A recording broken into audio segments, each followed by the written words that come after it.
Thank you very much. And first of all, I would like to answer your question. I'm sure it will be.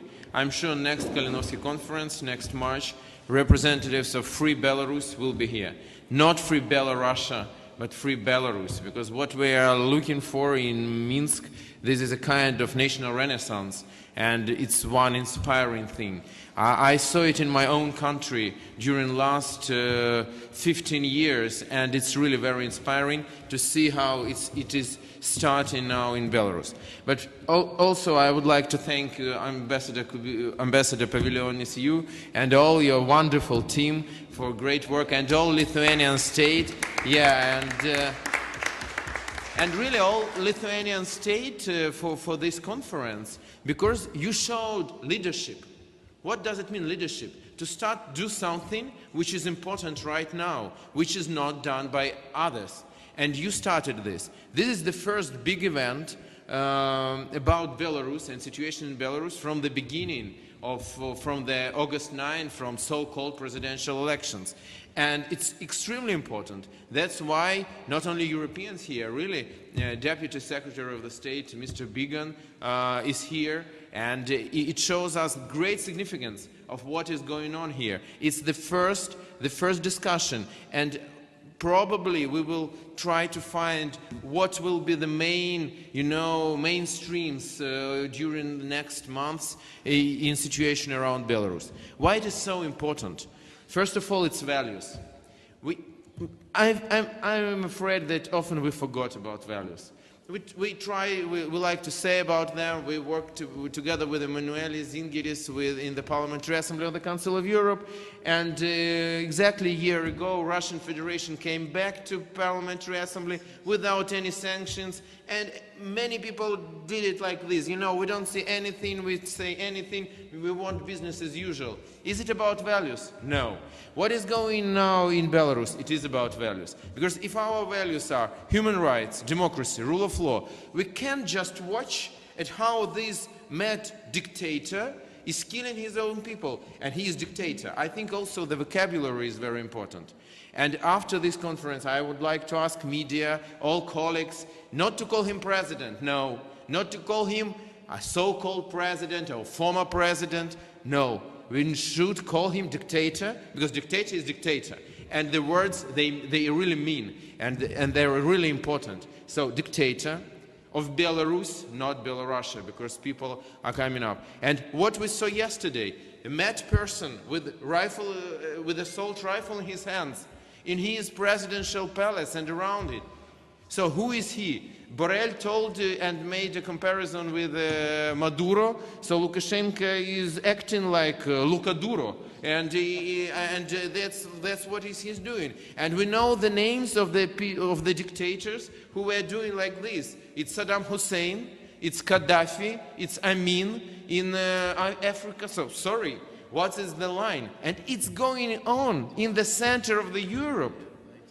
170 kilometers from Vильnюse, from free capital of free European country.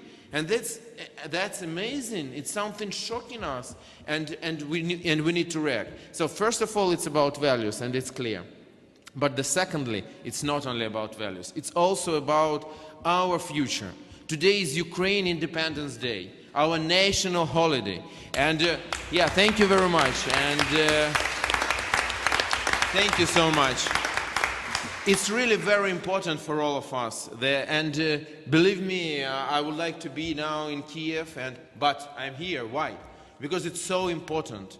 Because today we had in Kiev a march of veterans, dozens of thousands of people who were fighting and now are fighting for Ukraine in the eastern part of Ukraine against Russian Empire. They were marching in the center of Kiev, and certainly the first flag was Ukrainian flag. But what was the second flag today in Kiev? It was Бело-Червоно-Белый. It was flag of independent and democratic Belarus, like we believe in it. This flag was today, hundreds of them was in Kiev, like it was yesterday in Vильnюse. Something amazing when thousands of people made this chain of solidarity. And today the same story was in Kiev. Why? It's, yes, Belarus people are very close to us. For centuries, together with Lithuanian people, Polish people, we lived in Kiev, Rus, then in Great Duchy of Lithuania, then in Rzeczpospolita. Yes, certainly. But not only because of this, but because we understand that today fight for Ukrainian independence is not only in the eastern part of Ukraine, but on the streets of Minsk, Mogilov, Grodno, Gomel, and other cities of Belarus. Why? Because this is the way to stop empire.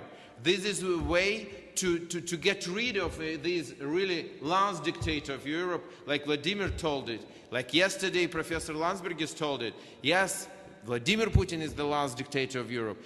And today, Belarus is fighting not only for its own independence and democracy, but for independence and democracy of all of us. Like Jerzy Giedroyc told and said, there can't be independent Poland without independent Ukraine. I want to quote and to add, and it can't be independent Ukraine and Lithuania without independent and democratic Belarus and Poland. And this is all the same. You can look at the history. All our countries, two options only in history. First, all our countries were independent together. The second option, all our countries were occupied together. And we know it from the history. So that's what very important was going on in the streets of Minsk. So that's why we're here. That's why we understand what is going on. And that's why really Putin is so scared. Because when he's watching the video from Minsk, he is understanding that he is watching what will be in Moscow. And I believe in it absolutely. And that is what he is so afraid of. That is why there are so many threats to Belarus now. I don't believe in direct intervention of Putin to Belarus. Why?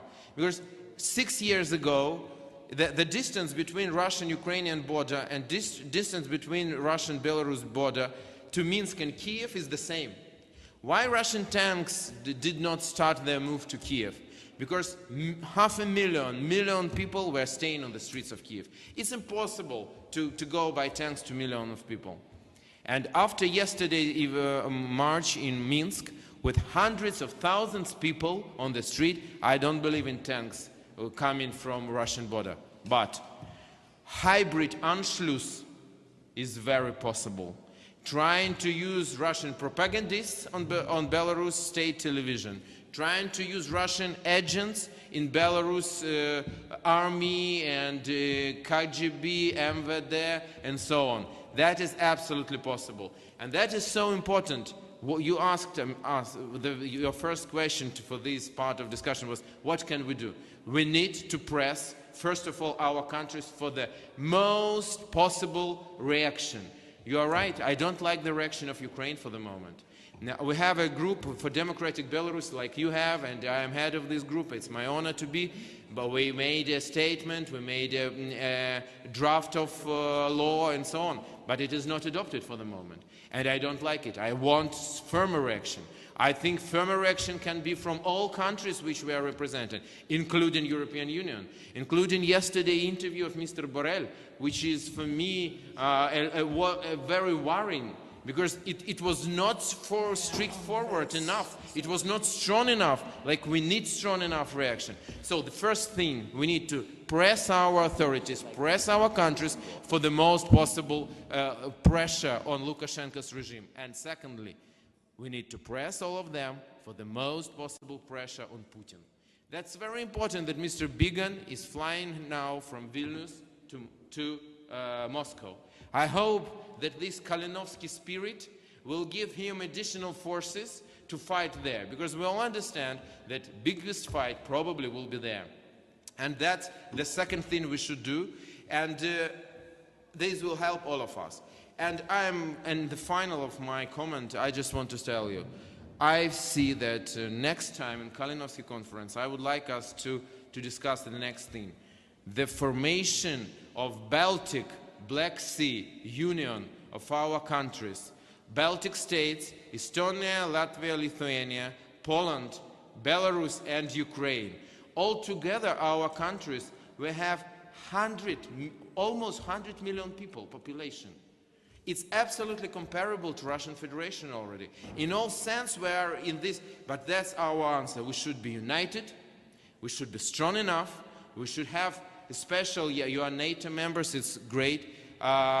Ukraine should become a major non-NATO ally of the United States. We need to work on this, and when we will do this, it will be our basis for our independence and our democracy. I believe in this. I don't think there is another historical option, but we need not only just wait for it, but fight for it. Thank you very much.